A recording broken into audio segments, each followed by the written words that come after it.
Hi, everybody. I'm Dennis Daly. I spent 20 years with United Press International, most of it with the old UPI Radio Network. And my favorite assignment was going on the road producing and hosting American Montage. It was an hour-long weekly program. Now here's an edited version of one of those shows. Hi, everybody. This week on American Montage, we are on the road again. I'll give you a hint where we are. We're visiting a building that contains, well, an enormous amount of information. It's not the Pentagon, it's not the CIA, it's none of the museums in Washington, D.C. As a matter of fact, it is a building in downtown Chicago. It's the headquarters of the Encyclopedia Britannica. And we're visiting there this week on American Montage. Bob McHenry is the editor-in-chief of Encyclopedia Britannica, probably the best known and possibly best respected of all the world's encyclopedias. His office is on the third floor of a building on Michigan Avenue in a busy part of downtown Chicago. I went to the building to talk to him about Encyclopedia Britannica, its history, about encyclopedias in general, and the proliferation of knowledge in the electronic age. And the first thing I noticed in his office is the wall was covered with encyclopedias, many of them in foreign languages. A good deal of it isn't in English, as a matter of fact. Up here on the top shelf, we have our Japanese Encyclopedia Britannica International. We have two Chinese encyclopedias, one in the traditional orthography, which is still used in Taiwan, the other in the modernized, simplified orthography, which is used in mainland China. We have a set called Ana Britannica, which is in Turkish. There's Hispanica in Spanish. There's a related encyclopedia, related to Hispanica, called Encyclopedia Barça in Portuguese. We have a Korean encyclopedia. We're working on a Hungarian encyclopedia. The Polish is about to begin, and we're trying to make a deal in Russian.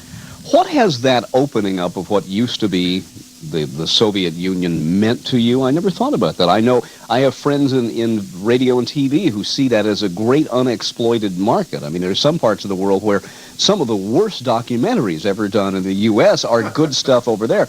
And I didn't mean to draw a correlation with Britannica. What is that process of getting geared up like? I'm sure it's not just a simple translation you're having to do. Well, no, but I have to draw a distinction to begin with. From a sales and marketing perspective, the opening up of the Soviet Union presents a wonderful opportunity, not just for us, but for the peoples involved who have a new kind of access to free, uncensored information that they've not had before. But for an editor such as myself, and particularly an editor of an encyclopedia, the end of the Soviet Union initially meant just an awful amount of work. If you can possibly imagine how much of the content of a large general encyclopedia like Britannica was devoted to the Soviet Union or its various constituent nations or republics, historical articles, biographical articles, there were literally thousands of pages that had to be opened up and changed because the Soviet Union ceased to be. And much of it remains in a fluid state. I mean, you can't get them to sit still long enough to find out who the president is in some places. Right, and some of the fluidity is really not readily apparent. It's not something that pops up in the daily newspaper, but we have to attend to it.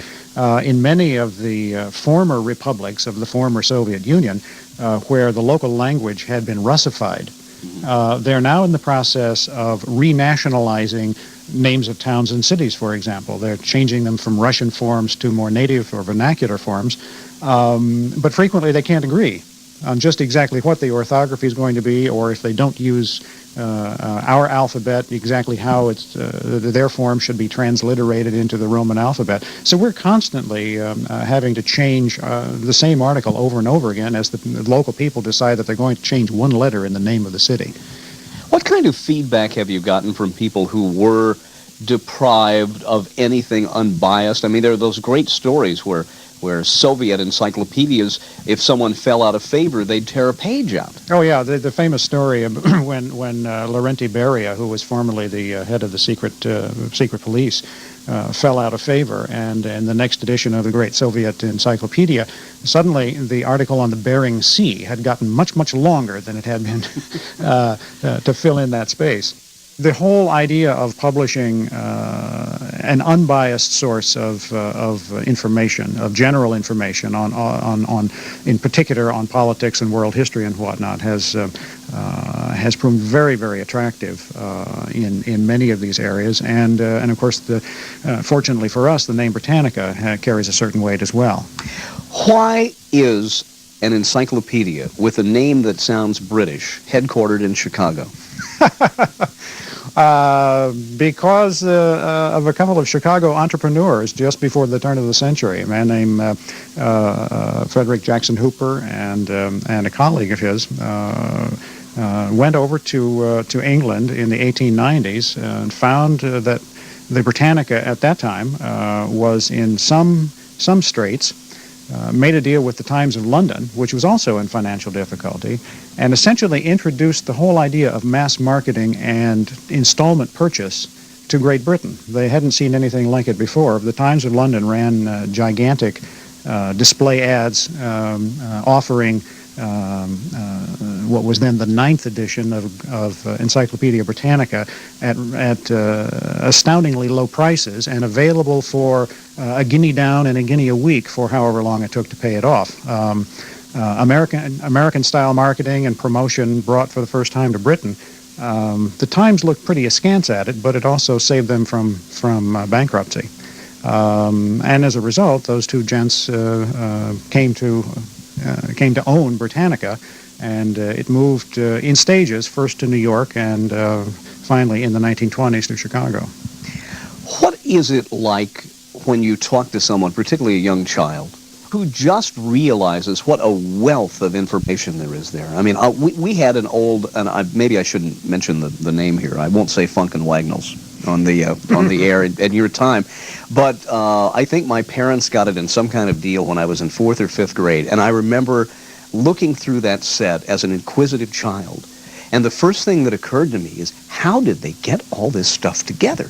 I mean, I'm sure you just have a lot of experience with people amazed at what all has been collected, and I'm sure you can't get it all in there. There's not space. Well, of course, there's simply no such thing as all the information in the world or all the knowledge in the world in one place. Not even the Library of Congress or the British Museum Library could make that claim. And so the key is not to be too forward about it. The key is in the editing. It's the selection. It's the critical judgment of what's important. What are the most important facts? Are they most appropriately organized? And what do people mainly need to know or want to know? Encyclopedia Britannica likes to be put to bed. That's the term for completing the publication in October, so it'll come out just after the first of each year, the new edition. But what about things that happen after October? Predictable things, for example, the presidential elections. Well, they have a unique way of making sure that they get the story right no matter how the vote goes. Because it was so late, we would prepare alternate pages for either possibility. Did you have Dewey defeating Truman, for example? I don't go back that far myself. Sorry.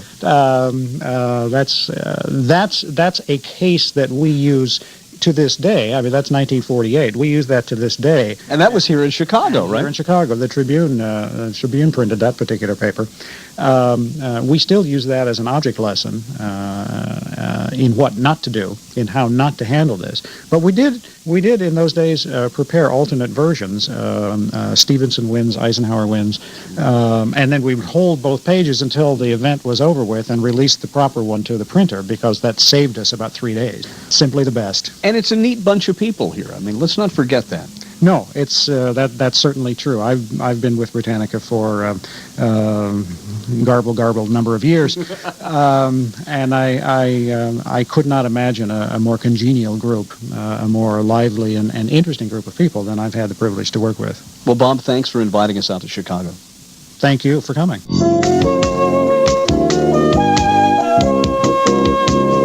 And there you have it, another edited episode of one of the American Montage programs prepared for the UPI Radio Network back in the 1980s and 90s.